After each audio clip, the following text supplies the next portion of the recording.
함께 읽으실 하나님의 말씀은 사무엘 하 5장 1절에서 5절입니다. 이스라엘 모든 지파가 헤브론에 이르러 다윗에게 나와 이르되 보소서 우리는 왕의 한 골육이니이다. 전에 곧 사울이 우리의 왕이 되었을 때에도 이스라엘을 거느려 출입하게 하신 분은 왕이시었고 여호와께서도 왕에게 말씀하시기를 내가 내 백성 이스라엘의 목자가 되며 내가 이스라엘의 주권자가 되리라 하셨나이다 하니라. 이에 이스라엘 모든 장로가 헤브론에 이르러 왕에게 나아오매 다윗 왕이 헤브론에서 여호와 앞에 그들과 언약을 맺음에 그들이 다윗에게 기름을 부어 이스라엘 왕으로 삼으니라. 다윗이 나이가 30세에 왕위에 올라 40년 동안 다스렸을 때 헤브론에서 7년 6개월 동안 유다를 다스렸고 예루살렘에서 33년 동안 온 이스라엘과 유다를 다스렸더라. 아멘. 여러분 혹시 양파스프를 드셔본 적이 있으신지요? 며칠 전 우연히 한 요리 프로그램에서 양파스프가 초인류 음식으로 소개가 되는 것을 보았습니다. 이유인 즉슨 양파스프를 만들기 위해서는 양파가 갈색빛이 나며 특유의 단맛이 나는 캐러멜화가 될 때까지 오랜 시간 볶는 그런 정성이 필요하기 때문이라고 합니다. 해당 프로그램에서도 무려 40분이 넘게 양파만을 계속 볶았습니다. 그 요리를 설명하면서 요리사가 이런 말을 했습니다. 지난 방송에서 양파 카레를 소개했었는데 많은 분들이 실패했다고 양파 카레를 먹고 와 기가 막힌데 라는 감탄이 나올 때까지 양파를 볶아야 하는데 그렇지 못하고 적당히 볶아서 맛있네 하는 수준밖에 못하면 실패한 것이라고 그렇게 이야기를 하더군요. 양파 카레가 무엇인지 그렇게 볶은 양파 수프가 도대체 어떤 맛인지 잘은 모르겠지만 그 요리 프로그램을 보면서 비슷한 개념 하나가 떠올랐습니다. 1만 시간의 법칙이라는 말이 있습니다. 미국의 유명한 작가인 말콤 글래드웰이 2008년에 발표한 아웃라이어에 소개되면서 널리 사람들에게 알려진 말입니다. 빌 게이츠, 비틀스, 모차르트 등 시대를 대표하는 천재들, 곧 아웃라이어들에게는 모두 1만 시간의 법칙이 있다는 이야기인데요. 즉 자신의 분야에서 1만 시간 이상 꾸준히 노력한 사람들이 탁월한 결과를 가져올 수 있다는 이야기입니다. 1만 시간은 하루에 3시간, 일주일에 20시간씩 총 10년 동안 빠짐없이 노력해야만 얻을 수 있는 시간이라고 합니다. 실제로 이 1만 시간의 법칙은 1993년에 미국의 에릭슨 교수가 음악가들을 대상으로 한 연구를 통해 노력의 중요성을 밝혀낸 연구 결과였습니다. 물론 재능과 노력, 어느 것이 더 중요한지에 대해서는 여전히 상반되는 주장이 있고 에릭슨의 기념비적인 연구 결과에 대해서도 끊임없는 반론과 또 재반론이 이어지고 있지만 적어도 우리 중 어느 누구도 노력의 중요성을 간과할 수는 없을 것입니다. 맛있는 스프를 먹기 위해 오랜 시간 양파를 볶는 일과 그리고 1만 시간이 넘도록 자신의 분야에 매진할 수 있도록 하는 필수 요소가 있다면 저는 그것은 인내라고 생각합니다. 다 아시는 것처럼 인내는 괴로움이나 어려움을 참고 견디는 것을 의미합니다. 양파를 볶는 것이 지루하고 팔이 아파도 그 지루함과 아픔을 참아내고 볶을 수 있는 인내가 필요하고 당장은 눈에 띄는 변화가 없어도 꾸준히 자신의 분야에서 묵묵히 1만 시간이 되도록 최선을 다하려면 그 역시 인내가 없이는 도달할 수 없을 것입니다. 그리고 이 인내는 우리 그리스도인들에게도 반드시 필요한 신앙생활의 필수 요소이기도 합니다. 오늘은 여러분들과 다윗의 이야기를 통해 이 인내에 대해서 함께 나눠보고자 합니다. 오늘 함께 읽은 사무엘하 5장은 다윗이 드디어 온 이스라엘의 왕이 되는 장면을 이야기하고 있습니다. 1절에서 3절을 보면 이스라엘 모든 지파가 헤브론에 있는 다윗에게 나와서 말합니다. 우리는 당신과 한 집안 사람들입니다. 사울이 왕이었을 때도 당신이 이스라엘을 위해 우리를 싸움터에서 이끌었으며 하나님께서는 당신이 이스라엘의 목자여 왕이 될 것이라고 말씀하셨습니다. 그러니 우리의 왕이 되어 주십시오. 이에 다윗은 하나님 앞에서 이들과 언약을 맺고 이스라엘의 왕이 됩니다. 사무엘하 5장에는 이 다윗이 왕이 되는 장면이 간략히 소개가 되어 있어서 이 상황이 잘 상상이 가지 않습니다. 그러나 같은 내용이 보다 상세히 기록된 역대상 11장과 12장을 살펴보면 이 장면에 장엄함을 확인할 수가 있습니다. 특히 역대상 12장 38절을 보면 이 모든 군사가 전열을 갖추고 다 성심으로 헤브론에 이르러 다윗을 온 이스라엘의 왕으로 삼고자 하고 라고 기록되어 있습니다. 이 모든 군사는 다윗을 따른 다윗과 함께한 군사들을 이야기하는데 역대상 12장에 기록된 모든 군사의 수를 합치면 그 수가 약 34만 명이 됩니다. 무려 34만 명의 군인들이 전열을 갖추어 모였고 온 이스라엘의 장로가 다 한자리에 모인 그 순간에 바로 다윗이 왕으로 인정을 받았습니다. 그들 모두가 다윗이 왕이 되었음을 축하하고 3일 동안 거기서 축하연을 벌였다고 성경은 기록하고 있습니다. 계속해서 4절과 5절을 보면 다윗이 나이가 30세에 왕위에 올라 40년 동안 다스렸을 때 헤브론에서 7년 6개월 동안 유다를 다스렸고 예루살렘에서 33년 동안 온 이스라엘과 유다를 다스렸더라고 기록되어 있습니다. 결과만을 놓고 보면 나이 30의 왕, 곧 나라의 최고 지도자가 되었고 70세의 노인이 될 때까지 왕으로 살았다고 하니 다윗의 삶만큼 좋아 보이는 삶은 없는 것처럼 보이기도 합니다. 하지만 이스라엘 역사상 가장 위대한 왕이라고 불리는 다윗은 성경에 기록된 이스라엘의 어떤 왕보다도 가장 혹독하고 힘든 시련의 시기를 겪은 뒤에 왕이 되었음을 우리는 주목할 필요가 있습니다. 다윗의 이름이 최초로 성경에 언급되는 것은 룻기이지만 그가 본격적으로 성경에 등장하는 장면은 바로 사무엘상 16장입니다. 겉모습보다 속마음을 중요하게 보시는 하나님께서 사무엘을 다윗에게 보내셨고 사무엘은 다윗에게 다음 왕으로서 기름을 붓습니다. 그리고 바로 다음 장에서 다윗은 이스라엘 군인 중 그 어느 누구도 감히 싸울 엄두를 내지 못하던 골리앗과 싸워 이기면서 주목을 받게 됩니다. 특히 사무엘상 18장 6절에서 8절을 보면 다윗이 골리앗을 이기고 집으로 돌아올 때 여인들이 나와 사울이 죽인 자는 천천히요 다윗은 만만이로다 라며 다윗을 추켜 세웁니다. 다윗에게는 기름 부음, 골리앗과의 승리, 많은 사람들의 칭찬, 영광된 순간의 연속이지만 바로 그 순간부터 사울이 다윗을 질투하기 시작했다고 성경은 이야기합니다. 이 당시 다윗의 나이가 얼마였는지는 정확하지 않습니다. 성경은 다만 다윗이 소년이었다라고 이야기를 합니다. 보다 구체적인 다윗의 나이는 그의 형제 관계를 통해서 우리가 추정해 볼 수가 있습니다.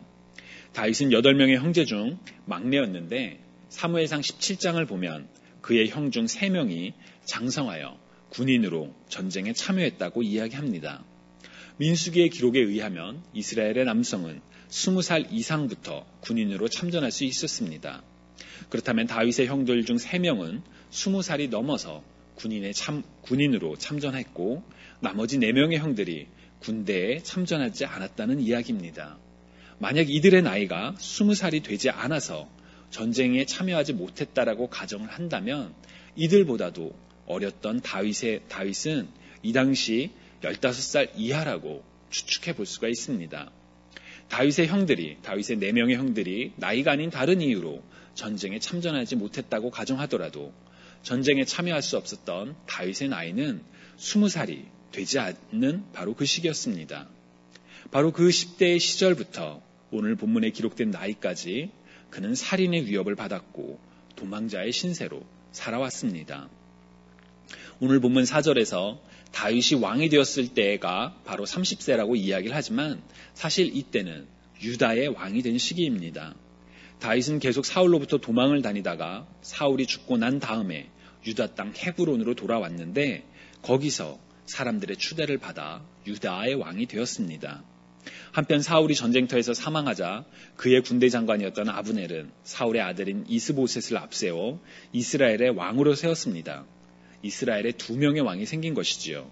그리고 이때부터 7년이 넘도록 유다와 이스라엘 간의 갈등과 전쟁이 있었습니다. 다윗은 유다의 왕이었지만 이스라엘 대부분은 자신을 왕으로 인정하지 않고 사울의 후손을 왕으로 인정했으며 다윗은 여전히 자신의 앞날이 불안정한 왕이었던 것입니다. 그리고 그의 나이 37이 되어서야 비로소 어린 시절 기름 부음을 통해 약속받았던 왕이 온 이스라엘의 왕이 되었던 것이지요. 이 기간은 추산해 보면 짧게는 17년, 길게는 25년이 넘는 기간입니다. 무려 약 20여 년의 시간 동안 아무런 잘못도 하지 않았는데 미움을 받았고 목숨을 위협받았으며 급기야 높, 가드, 아둘람, 유다, 십, 마온, 엥게디, 바란 광야, 갈멜, 하길라, 블레셋 등 지로 다윗은 도망쳐야만 했었습니다. 만약 여러분이 이처럼 다윗처럼 도망을 가야만 하는 처지가 되었다면 여러분은 어떻게 행동하셨겠습니까? 다윗은 자신이 기름 부음을 받았던 자라는 것을 기억했었을까요? 자신이 언젠가 왕이 될 것이라는 소망을 계속 품고 있었을까요? 자신의 원수였던 사울을 죽일 기회가 2번이나 있었음에도 그를 죽이지 않았지만 사울은 여전히 자신을 죽이기 위해 쫓아다녔습니다. 다윗은 어떠한 마음으로 그 시간을 보냈었을까요? 다윗은 어떻게 그 고통의 시간을 참고 기다리며 인내할 수 있었을까요? 다윗의 행적이 기록된 사무엘상 상하에는 그의 내적인 갈등과 고통이 잘 드러나지 않습니다. 하지만 고통 가운데 그가 쓴 시를 보면 그가 어떠한 마음으로 인내해 왔는지를 확인해 볼 수가 있습니다. 예를 들어 사무엘상 21장에서 다윗은 사울을 피해 가드로 도망을 갑니다. 그런데 가드에서 사람들이 다윗이 위험한 인물이라고 생각하자 스스로 미친 척을 합니다. 문짝을 긁기도 하고 수염에 침을 질질 흘리기도 하며 미친 사람처럼 행동을 했습니다. 살기 위해서 사람들의 조롱을 받는 행동을 자처했고 그로 인해 쫓겨났습니다. 다윗이 바로 그 순간에 지었던 시가 시편 34편입니다. 내가 여호와를 항상 송축하며 내 입술로 항상 주를 찬양하리이다. 내 영혼이 여호와를 자랑하리니 공고한 자들이 이를 듣고 기뻐하리로다. 나와 함께 여호와를 광대하시다 하며 함께 그의 이름을 높이세. 내가 여호와께 간구하며 내게 응답하시고 내 모든 두려움에서 나를 건지셨도다. 그들이 주를 앙망하고 광차를 내었으니 그들의 얼굴은 부끄럽지 아니하리로다. 이 공고한 자가 부르짖음에 여호와께서 그의 모든 환난에서 구원하셨도다. 여호와의 천사가 주를 경외하는 자를 둘러 진치고 그들을 건지시는도다. 너희는 여호와의 선하심을 맛보아 알지어다. 그에게 피하는 자는 복이 있도다. 너희 성도들아 여호와를 경외하라. 그를 경외하는 자에게는 부족함이 없도다. 아멘. 하나님의 이름을 높이고 하나님을 향한 무한한 신뢰를 엿볼 수 있는 시편 34편입니다. 그런데 바로 이 시를 쓴 상황은 아무런 잘못을 하지 않았지만 왕으로부터 죽일 위협을 당하고 이웃나라로 몸을 숨겼지만 그곳에서 생명의 위협을 느껴 미친 척을 하면서 간신히 위기로부터 벗어난 상황입니다. 설상가상의 상황 속에서 아무런 희망도 기쁨도 없을 것 같은 미친 척을 해야만 하는 자기 자신에게 깊은 자괴감을 느낄 것만 같은 바로 그 순간에 다윗은 하나님의 이름을 높였습니다. 하나님을 찬양했습니다. 여러분이 다윗이라면, 우리가 다윗이라면 그런 상황 속에서 하나님의 이름을 높이며 하나님께 찬양을 드릴 수 있을까요? 오랫동안 준비해왔던, 간절히 바라왔던 일들이 되지 않았을 때 최선을 다하며 살려고 노력했지만 사람들로부터 외면당하고 학교에서, 직장에서 실패했을 때 왜 나에게만 이런 일이 생기는 걸까? 라고 스스로 자괴감에 빠져있는 바로 그 순간에 내가 여호와를 항상 송축하며 내 입술로 항상 주를 찬양하리로다 라고 고백하실 수 있으실런지요? 도대체 어떻게 해야지만 그런 힘든 순간에 우리는 하나님을 찬양하고 하나님의 이름을 높일 수 있을까요? 저는 인내했기 때문이라고 믿습니다. 단순한 인내가 아니라 소망을 낳는 인내를 가졌기 때문입니다. 로마서 5장에서 바울은 이렇게 이야기합니다. 우리가 환난 중에도 즐거워하나니 이는 환난은 인내를, 인내는 연단은 소망을 이루는 줄을 알미로다. 또한 야고보서 1장 2절에서 4절을 보면 내 형제들아 너희가 여러 가지 시험을 당하거든 온전히 기쁘게 여기라. 이는 너희의 믿음이 시련이 인내를 만들어내는 줄을 너희가 알미라.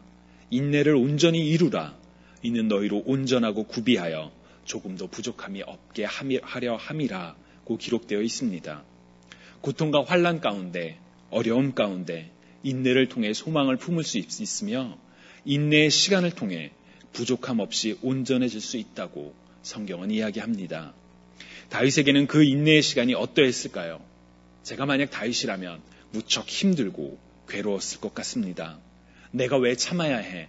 라며 사울을 향한 복수의 칼날을 들고 싶어졌을지도 모르겠습니다. 하지만 다윗은 그러지 않고 참았습니다. 하나님의 이름을 높이며 선하신 하나님께서 갚아주실 것을 소망하며 견디어냈습니다. 그 고통과 인내의 시간을 통해 다윗은 왕으로서 이스라엘의 가장 위대한 왕으로서 준비될 수 있었습니다. 그 인내의 시간 속에서 자신의 목숨보다 다윗을 더 아끼는 친구를 만났으며 도망자인 다윗을 쫓아 광야와 동굴, 심지어 적국마저도 따라가는 충성된 사람들을 만났습니다. 그 인내의 시간을 통해 하나님을 더 깊이 찬양하는 삶을 배웠고 실제로도 그런 삶을 살았습니다. 약 20년이 넘는 도망자의 삶은 매우 힘들고 고통스러운 것입니다. 그러나 그 기간을 통해 다윗은 이스라엘의 준비된 왕으로 어떤 상황 속에서도 하나님께 나아가는 찬양과 경배를 드리며 때로는 용서와 자비를 구하는 하나님의 사람이 될 수 있었던 것입니다. 여러분, 설교를 시작하면서 양파스프와 1만 시간의 법칙을 소개해 드렸습니다. 팔이 아프도록 지겹도록 양파를 볶지 않으면 양파의 참맛을 경험할 수가 없다고 합니다. 그 고통의 시간을 인내해내지 않으면 양파의 진짜 기가 막힌 맛을 발견하지 못하고 적당하게 만족하게 된다고 합니다. 1만 시간의 노력, 매일같이 하루에 3시간씩 10년을 절차탕마하는 인내의 자세가 없다면 원하는 경지에, 꿈꾸는 경지에 결코 다다를 수 없다고 이야기를 합니다. 신앙도 마찬가지입니다. 다윗은 왕이 되기까지 견뎌내야 했던 약 20년의 시간, 인고와 인내의 시간 속에서 하나님을 더 가까이 했습니다. 그 인내는 길고 고통스러웠지만 다윗은 그 시간을 통해 마침내 이스라엘의 왕, 가장 위대한 왕으로 기억될 수 있었습니다. 여러분, 우리의 신앙에도, 신앙을 가지고 세상을 살아가는 우리의 삶 속에도 바로 이 인내가 필요합니다. 눈에 보이는 힘든 일에 마음을 뺏기지 마시기 바랍니다. 그 환난 속에서 인내하시면서 소망을 발견하고 소망을 키워가는 저와 여러분이 되시기를 바랍니다. 그 고통 속에서 인내하며 하나님의 이름을 오히려 높이실 수 있기를 바랍니다. 시편 34편에서 하나님을 높이고 찬양하는 그 다윗의 고백이 바로 우리의 고백이 될 수 있기를 바랍니다. 인내의 길은 쉽지 않습니다.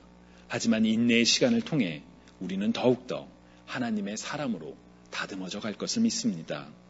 앞으로도 뒤로도 왼쪽으로도 오른쪽으로도 아무리 찾아봐도 하나님을 발견할 수 없는 것처럼 보이지만 여전히 내가 가는 길을 그가 아시나니 그가 나를 단련하신 후에는 내가 순금같이 되어 나오리라는 욥의 고백이 저와 우리 모두의 고백이 되기를 간절히 소망합니다.